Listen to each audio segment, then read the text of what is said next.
உள்நாட்டு நீர்வழிகளின் பயன்பாட்டினை எந்த காரணிகள் தீர்மானிக்கின்றன? பயனுள்ள போக்குவரத்திற்கு ஒரு நீர்வழிப் பாதை கப்பல்கள் செல்ல போதுமான ஆழம் மற்றும் அகலத்தையும் ஆண்டு முழுவதும் தொடர்ச்சியான நீர் ஓட்டத்தையும் கொண்டிருக்க வேண்டும். இந்த இயற்பியல் காரணிகள் போக்குவரத்தின் பாதுகாப்பையும் சாத்தியத்தையும் உறுதி செய்கின்றன. 2. படகுகளின் வகை மற்றும் பூட்டுகள் செயல்பாட்டு அம்சங்கள் நீர்வழியின் அடிப்படை பயன்பாட்டை தீர்மானிக்கும் இயற்கை காரணிகள் அல்ல. இரப்பர் சாகுபடிக்கு தேவைப்படும் மழைப்பொழிவு என்ன? இரப்பர் ஒரு வெப்பமண்டல பயிர் என்பதால் இதற்கு ஆண்டு முழுவதும் அதிக மழைப்பொழிவு 300 செ.மீ.க்கு மேல் தேவைப்படுகிறது. மேலும் 25 டிகிரி செல்சியஸ் முதல் 35 டிகிரி செல்சியஸ் வரையிலான வெப்பநிலையும் இதற்கு அவசியம்.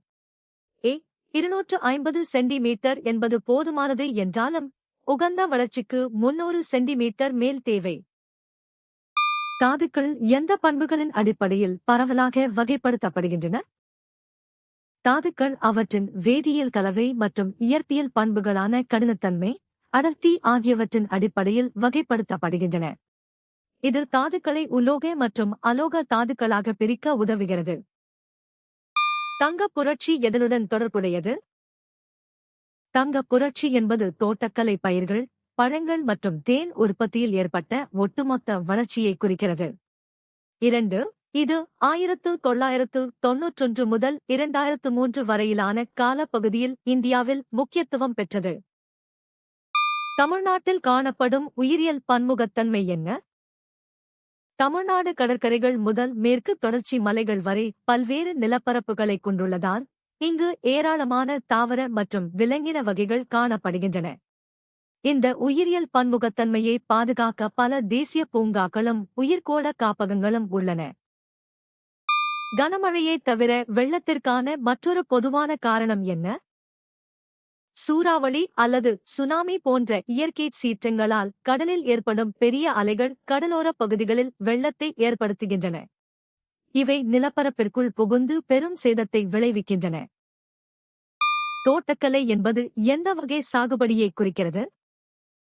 தோட்டக்கலை ஹார்டிகல்ச்சர் என்பது பழங்கள், காய்கறிகள் மற்றும் பூக்களை அறிவியல் பூர்வமாக சாகுபடி செய்யும் முறையை குறிக்கிறது.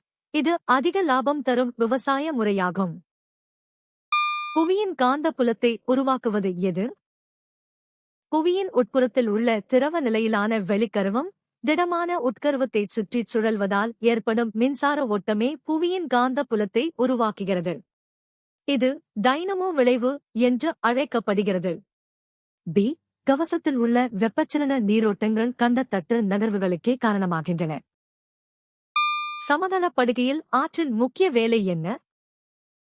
ஆறு சமவெளிப் பகுதியை அடையும் போது அதன் வேகம் குறைவதால் தான் சுமந்து வந்த மணல் மற்றும் வண்டல் படிவுகளை படிய வைக்கிறது.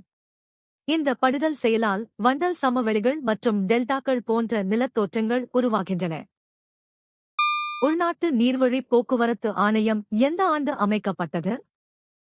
இந்திய உள்நாட்டு நீர்வழி போக்குவரத்து ஆணையம் IWI அக்டோபர் 27, 1986 அன்று முறைப்படி அமைக்கப்பட்டது.